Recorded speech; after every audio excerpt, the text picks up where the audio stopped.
안현수 선수를 아시나요? 이 안현수 선수는 우리나라 아주 유명한 쇼트트랙의 국가대표였지만 협회와의 문제로 인하여서 한국 국적을 포기하고 지금은 러시아로 귀환하여서 러시아 사람이 되었습니다. 그래서 이름도 빅토르 안이라고 쓰고 있습니다. 제가 사진 하나를 좀 보여드릴 텐데요. 이 사진은 2014년 동계 올림픽에서 여러분들 잘 아시는 우리 김연아 선수가 그 편파적 판정으로 인해서 금메달을 잃었는데 그 주인공이 바로 러시아의 소프티니코바라는 저 선수인데, 저 선수와 함께 미소 지르면서 사진을 찍었습니다. 저 사진이 공개되자 네티즌 사이에서는 많은 공박이 오갔습니다.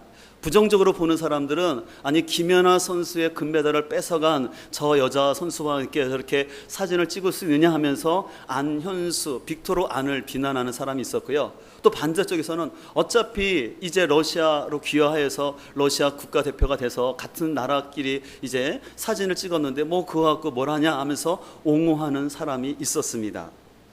우리 안현수 선수처럼요, 우리나라의 국적을 포기하거나 특별히 또 외국 국적을 가지면서 우리나라의 국민으로서 의무는 안 하면서 어떤 혜택을 누리려 할 때 아직까지 우리나라 정서는 이중 국적을 갖고 있는 것에 대해서 별로 안 좋게 생각하는 것이 아직 현실인 것 같습니다. 이런 차원에서 우리가 계속해서 우리가 베드로 전서를 중심으로 나그네의 삶에 대해서 살펴보고 있는데요. 당시의 성도들은 분명히 로마 정부를 섬기고 있는 백성이었지만 그러면서 그들은 하나님의 자녀라는 신분을 가지고 하나님의 시민권을 가지고 살았습니다. 그러다 보니까 로마 사람들로부터 저 그리스도인들은 로마 황제를 섬기지 아니하고 예수님을 섬기는 사람들이라고 비난을 받으면서 저 사람들은 반정부적이고 반국가적인 사람이라는 오명을 씌워만 그들은 당할 수밖에 없었습니다. 이런 상황 가운데 이제 로마 정부가 핍박을 하자 일부 그리스도인들은요, 그 핍박 때문에 그리스도인이라는 하늘나라의 시민권을 포기하고 그냥 세상으로 돌아가는 사람들이 있었고, 또 반대로는 오히려 이제 더 이상 우리가 로마 정부와 로마 황제에게 순종할 필요가 없다, 우리는 천국의 시민권은 있으니까 우리는 더 이상 정부에 간섭받지 않고 신앙생활을 하겠다라는 두 부류로 나타났습니다. 근데 이런 상황 가운데 AD 64년에 로마에서 큰 대화재가 발생했습니다. 그래서 로마가 그 당시 14개의 구역으로 있었는데 4개 구역을 남겨놓고는 10개 구역 자체가 싹 불이 난 것이었어요. 근데 그 화재 가운데 일부 극단적인 신앙을 가진 사람들은요, 이 대화재가 하나님이 로마에게 내린 심판이라고 하면서 기뻐하는 사람들이 있었습니다. 이런 상황 가운데 이 로마 대화재를 수습하던 네로 황제가 그 위기적 자신에게 다가오는 비난의 화살을 극복하기 위해서 바로 그리스도인들을 희생양으로 삼았습니다. 아까도 말씀드린 것처럼 로마 화재를 보고 기뻐했던 그리스도인들을 보면서 저 봐라, 저 그리스도인들은 로마에 대해서 불평을 가진 불만 민족을 갖고 있는 사람들이었기 때문에 이렇게 불이 나니까 좋았다라고 하면서 이 화재는 그리스도인들이 일으킨 거다라고 희생양을 삼았던 것이었습니다. 이로 인하여서 당시 그리스도인들은 더 많은 핍박을 이제 받게 되었습니다. 오늘날도 어떻게 보면 우리 믿는 성도들은 우리가 대한민국이라는 국적을 갖고 있지만 우리는 하나님의 자녀라는 시민권을 가지고 살아갑니다. 그래서 우리가 어떻게 보면 이중 시민권을 가지고 살아가는 사람들이기 때문에 어떻게 보면 참 우리가 성도로서 이 세상을 살아간다는 게 참 어렵습니다. 특별히 요즘 같은 세상은 개인의 자유와 상대적인 진리를 강조하는 시대이기 때문에 우리 믿는 사람처럼 오직 예수 그리스도가 구원자라는 절대 진리를 강조하는 사람들을 별로 세상 사람들은 안 좋아합니다. 그러다 보니까 우리가 세상에서 믿음을 지킨다라는 것, 또 인간관계를 한다는 것이 참 어려움인 것을 볼 수가 있습니다. 우리는 계속해서 지금 나그네의 삶을 살펴보고 있는데, 그렇다면 우리가 이중 시민권자를 가진 사람으로서 우리가 어떻게 사회생활을 해야 될까요? 우리는 첫 번째로 먼저 믿지 않는 사람들을 향하여서 더욱더 바른 행실을 보여줘야 할 줄 믿습니다. 오늘 본문 12절을 새 번역으로는 이렇게 번역을 하고 있습니다. 여러분은 이방 사람 가운데서 행실을 바르게 하십시오. 그렇게 해야 그들은 여러분더러 악을 행하는 자라고 욕하다가도 여러분의 바른 행위를 보고 하나님께서 찾아오시는 날에 하나님께 영광을 돌릴 것입니다. 당시 믿지 않는 사람들은 아까 말씀드린 것처럼요, 그리스도인들을 바라볼 때 예수님을 따른다라는 면목 때문에 로마 황제를 숭배하지 않고 로마의 법을 따르지 않는 반국가적인 사람들이라고 사람들은 오해를 했습니다. 아까도 말씀드린 것처럼 로마가 대화재로 인하여서 힘들어하고 있었을 때 일부 사람들은 이것이 하나님의 심판이라고 그렇게 얘기를 함으로 인해서 로마 사람들은 아주 그리스도인들에 대해서 안 좋은 시각을 갖게 되었습니다. 마치 우리나라에서도요, 작년에 있었던 세월호 사건이나 또 올해 지속되고 있는 이 메르스 사태를 바라보면서 이것이 하나님의 심판이라고 말하는 아주 극단적인 일부 성도들의 그런 모습을 보면서 많은 사람들은 기독교인들에 대해서 참 이 사람들의 신앙관을 가지고 이렇게 안 좋게 말을 할 수 있냐라고 하면서 기독교인들에 대해서 안 좋은 시각을 갖고 있는 것이 사실입니다. 그러다 보니까 당시 그리스도인들은요, 로마 사람들이 아주 별로 안 좋게 생각했어요. 그래서 그들은 아주 그리스도인들을 바라볼 때 사소한 실수도 용납하지 아니하고 그걸 가지고 그리스도인들을 핍박하면서 결국에는 더 하나님에 대해서 저주하는 상황들이 계속해서 발생하고 있었습니다. 그렇기 때문에 이런 상황 속에서 베드로 사도는 어떻게 우리가 사회생활을 하고 국가에 대한 태도를 가르쳐야 할지를 권면하는데, 오늘 12절 중간에 보면 이렇게 있습니다. 12절을 보면 너희가 이방인 중에서, 여기서 이방인은 로마 사람들을 말하는 건데요, 다시 말해서 믿지 않는 그런 세상 사람 가운데 행실을 선하게 가져 너희를 악하다고 비방하는 자들로 하여금 너희 선한 일을 보고를 했습니다. 여기서 이 보고라는 단어가 있는데 이것은 감시자라는 의미가 있습니다. 그러니까 세상 사람들은요, 믿는 사람들을 볼 때 그냥 보는 것 같지만 감시사처럼 우리 일수속 하나를 다 본다라는 것입니다. 그렇기 때문에 베드로 사도는 여러분들이 세상 속에서 살 때 더욱더 바른 행실 가운데 살아가야 한다라고 얘기를 하는 것입니다. 여러분들이 본향을 바라보는 나그네의 삶을 산다고 해서 결코 국민으로서의 의무를 소홀히 하거나 이 땅 가운데의 삶을 태만히 해서는 안 되고, 오히려 세상 사람들보다 더 선한 행실을 보여주라고 권면을 하는 것입니다. 특별히 오늘 12절에 나오는 선하게라는 단어가 있는데, 이것은 선하다라는 것은 착할 행실을 넘어서요, 본성적으로 옳고 착한 것을 말합니다. 여러분들, 우리가 이렇게 사람을 만나다 보면 본성적으로 착한 사람들 만나지 않습니까? 그런 사람들 보면요, 진짜 선해요.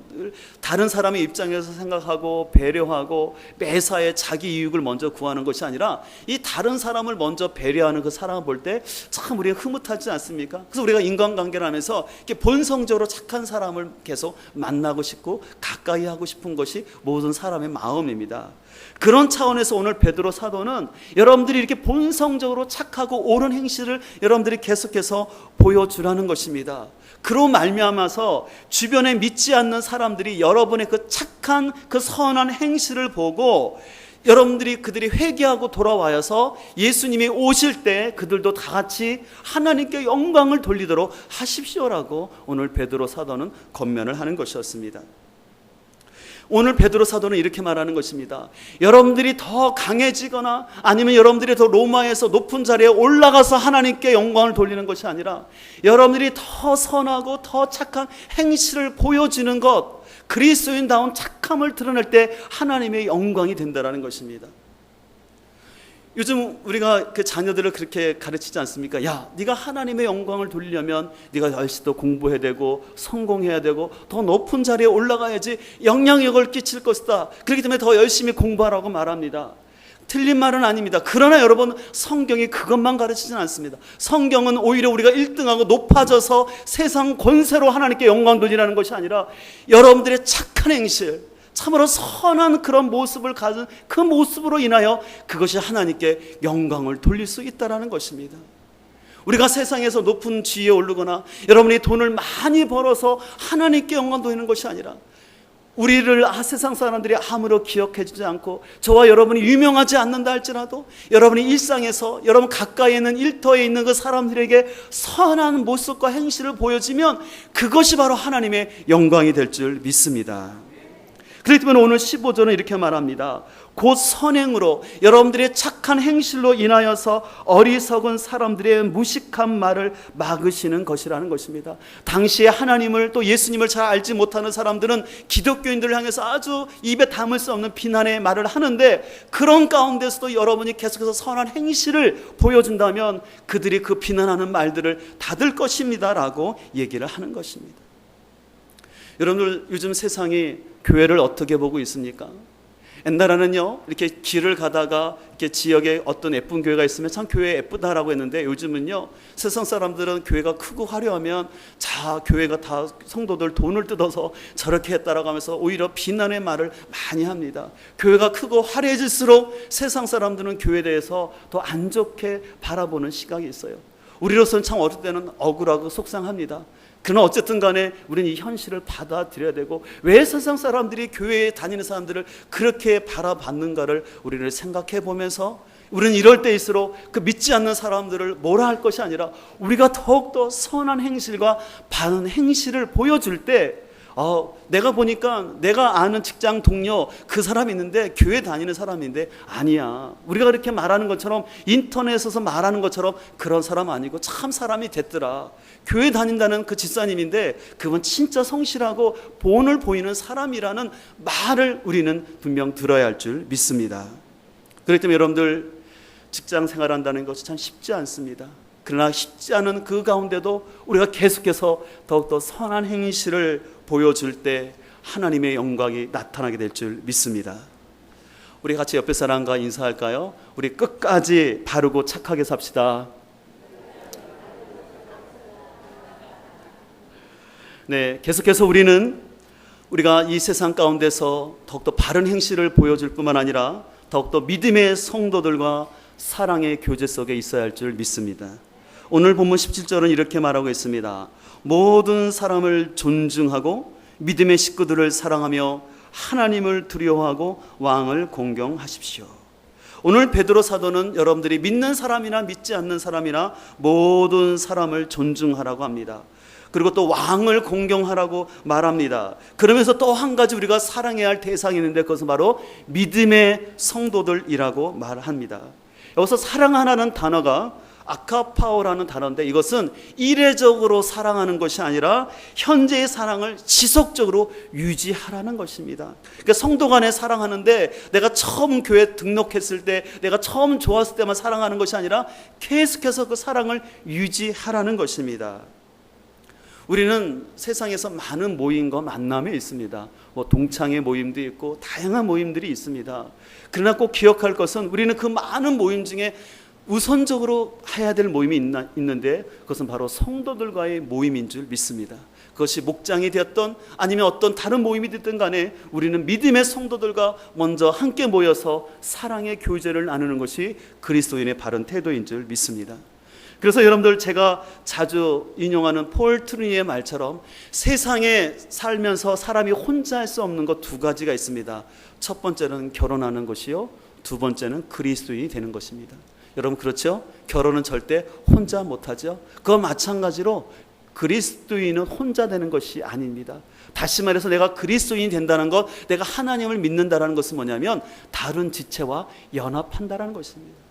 만약에 어떤 사람이 자신은 하나님을 잘 믿는다 하면서 믿음의 성도들과 함께 연합하지 못하고 함께 모이지 않는다면 그 사람은 하나님을 제대로 믿는 것이 아닙니다.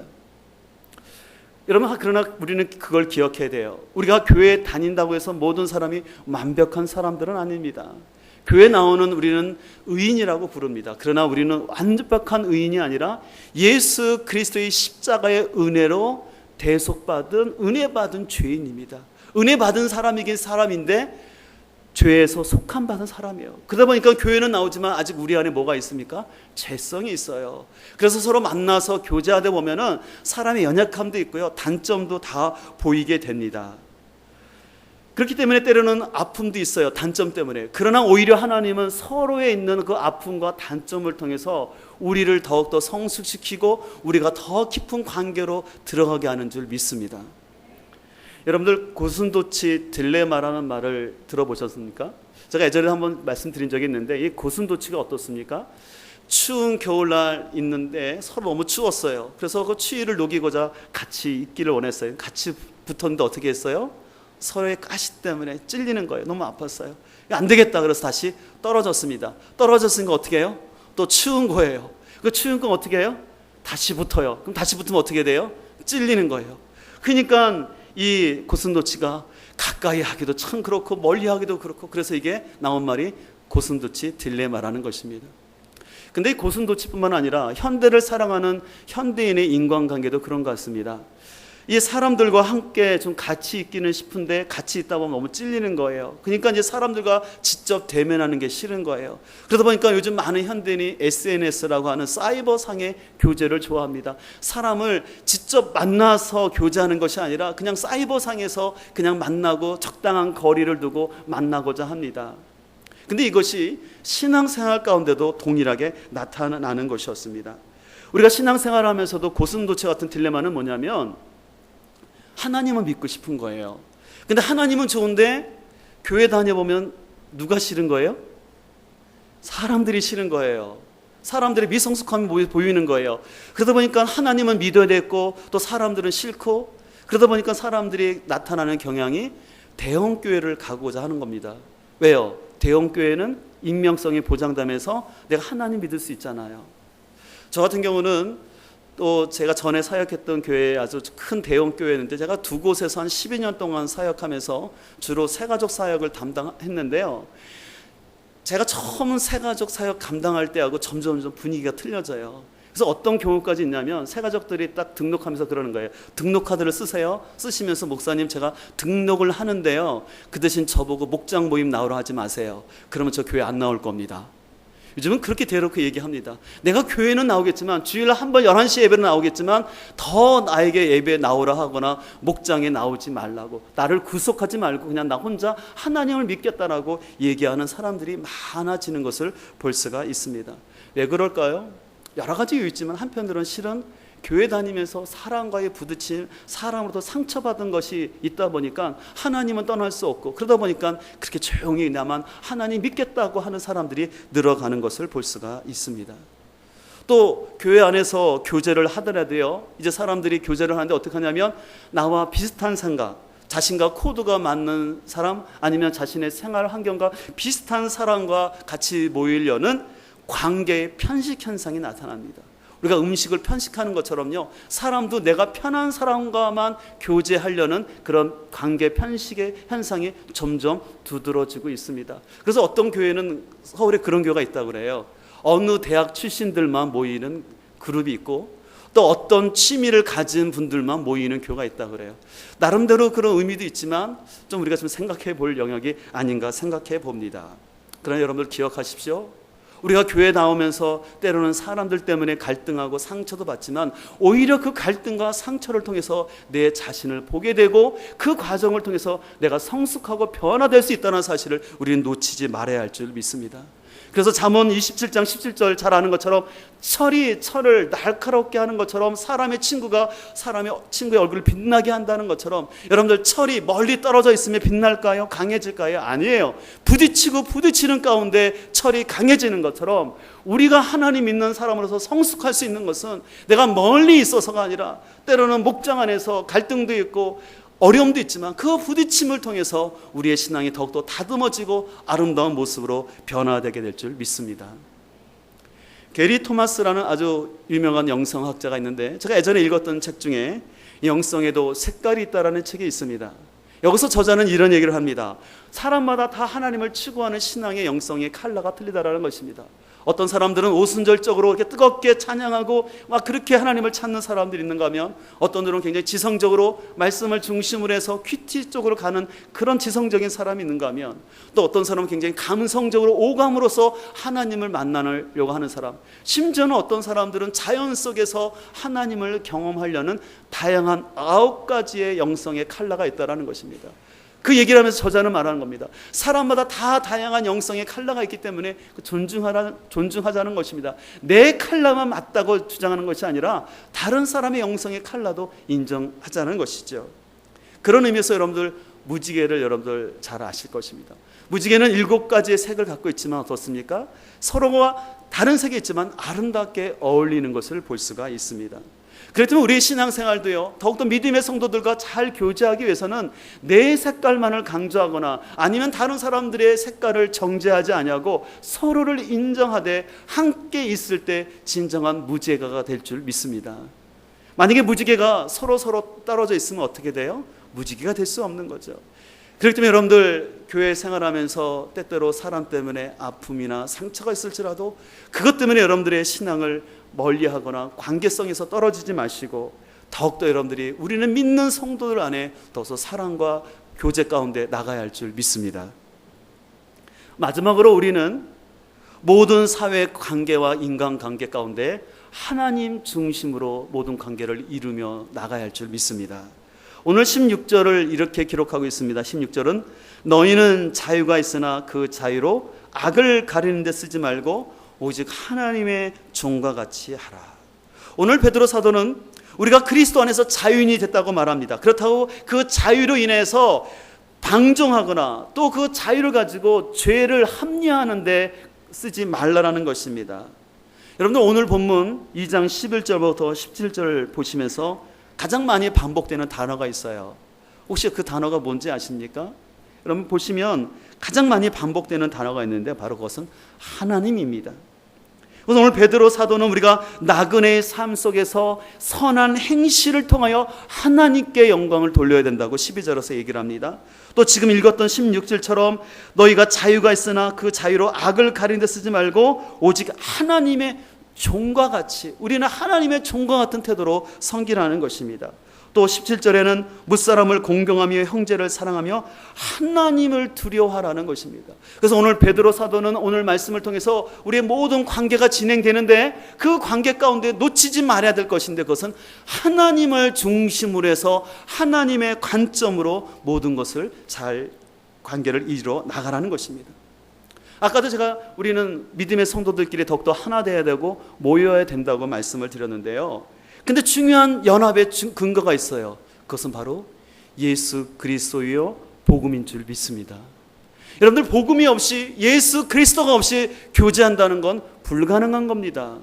복음 없이 예수 그리스도 없이 교제하는 것은 밥 먹는 거 가능해요. 아니면 같이 볼링도 칠 수 있어요. 탁구도 칠 수 있어요. 그러나 진정한 그리스도인의 모임이 될 수가 없습니다. 그건 세상 사람도 할 수 있는 것입니다. 우리 믿는 성도들이 진정한 교제 목장 안에서 하나 될 수 있는 것은 그 안에 복음이 있어야 되고 예수 그리스도가 있어야 할 줄 믿습니다. 그렇기 때문에 히브리서 14장 14절은 이렇게 말합니다. 모든 사람과 더불어 화평함과 거룩함을 따르라. 이것이 없이는 아무도 주를 보지 못하리라고 말합니다. 오늘 히브리서 저자는 말하는 것입니다. 우리 안에게 화평함, 그러니까 하나됨과 거룩함이 없이는 하나님을 볼 수 없다라는 것입니다. 그래서 오늘 히브리서 저자는 우리가 모든 사람과 더불어 화평하고 하나 되는데 그렇다고 해서 거룩함을 빼지 말라는 것입니다. 만약 하나됨과 화평을 위해서 모였는데 거기에 하나님이 거룩함이 훼손되는 모임이라면 그것은 진정한 그리스도의 모임이 아니라는 것입니다. 또 반대로 하나님의 거룩함과 하나님의 진리를 외치지만 내가 진리를 외치는 사람이지만 다른 사람과 화평하지 못한다면 그건 역시도 바른 태도가 아니라는 것이죠. 그래서 이 화평함과 거룩함은 동전의 양면과 같은 것입니다. 그렇기 때문에 우리는 신앙생활에 함에 있어서 거룩함과 화평함을 같이 생각하면서 교제가 될 때 그것이 하나님이 원하시는 교제의 길인 줄 믿습니다. 우리가 사람들과 이렇게 교제하다 보면은 참 어떤 분이 참 재미있는 유머로 표현하셨는데 사람 관계를 하다 보면요 나와 이렇게 간이 안 맞는 사람이 있어요. 참 좋은 표현이라고 생각하는데요. 뭐냐면 여러분들에게 음식을 먹으려면 뭐 해야 됩니까? 음식이 간이 맞아야 되잖아요. 근데 어떤 사람은 너무 심심한 사람이 있는가 하면요 어떤 사람은 너무 짠 사람이 있어요. 만약에 예를 들어서 오늘 아침에 여러분들이 그 미역국을 드셨는데 미역국이 짜요. 그럼 어떻게 될까요? 짜다고 아내를 구박할 게 아니라 물을 넣으면 되고요. 아내가 미역국을 줬는데 너무 심심해요. 그럼 어떻게 할까요? 소금이 아니라 간장을 넣으면 되는 거죠. 여러분들 우리가 세상을 살다 보면은 내 입맛에 맞는 사람이 있습니까? 없습니까? 없더라고요. 함께 부부가 살아도요 맛이 틀려지더라고요. 그렇기 때문에 우리가 내 맛에, 내 입맛에 맞는 사람은 아무도 없습니다. 그렇기 때문에 우리는 늘 관계를 할 때 내가 원하는 사람들만이 아니라 나와 다른 스타일의 사람들에 대해서 인정을 하고 내 입맛대로 그 사람을 평가하는 것이 아니라 그 사람을 인정하고 함께 믿음의 공동체를 이루어야 할 줄 믿습니다. 오늘 특별히 베드로 사도는 당시 로마 정부로부터 핍박을 받는 그 성도들을 향해서 여러분들이 반정부자라는 오해를 받지 않도록 왕에게 복종하라는 것입니다. 당시 성도들로서는 받아들이기 어려운 얘기죠. 왜냐하면 그들을 핍박하는 사람이 지금 황제인데, 아니 그 황제에게 복종하라니요, 그리고 각 지역에 파견된 총독에게 복종하라니요. 베드로 사도는 말합니다. 그들은 하나님이 세우신 질서라는 것입니다. 만약에 그런 왕들이나 총독이 없으면, 무정부 상태가 되면 더 많은 혼란이 일어나기 때문에, 비록 그들이 완벽한 사람들은 아니지만 하나님이 그 나라를 통치하고 조직을 인도하기 위해서 세운 지도자이기 때문에 그들을 존중하라는 것입니다. 여러분들이 우리나라에 많은 대통령이 있었지만 또 정치도 했지만 여러분의 입맛에 맞는 지도자가 있습니까? 아무도 없을 거예요. 다 틀릴 거예요. 그렇다고 해서 여러분, 나와 정치적인 견해가 틀리다고 해서 함부로 대통령을 욕하거나 입에 담기 어려운 말을 하는 것은 그리스도인의 태도는 아닙니다. 우리는 분명히 하나님께서 세우신 그 권위를 인정하고 순종해야 됩니다. 그러나 전제가 있어요. 하나님의 말씀 안에서입니다. 그 대통령과 그 정치인들이 치리하는 것이 하나님 말씀에 근거하고 하나님 말씀에 근거한 합법적인 정부일 때는 분명히 우리는 내 견해가 틀려도 순종해야 됩니다. 그러나 하나님 말씀에 위배되고 하나님을 부정하는 것이라면 우리는 신앙의 양심을 가지고 시민 불복종 운동을 할 수 있는 것입니다.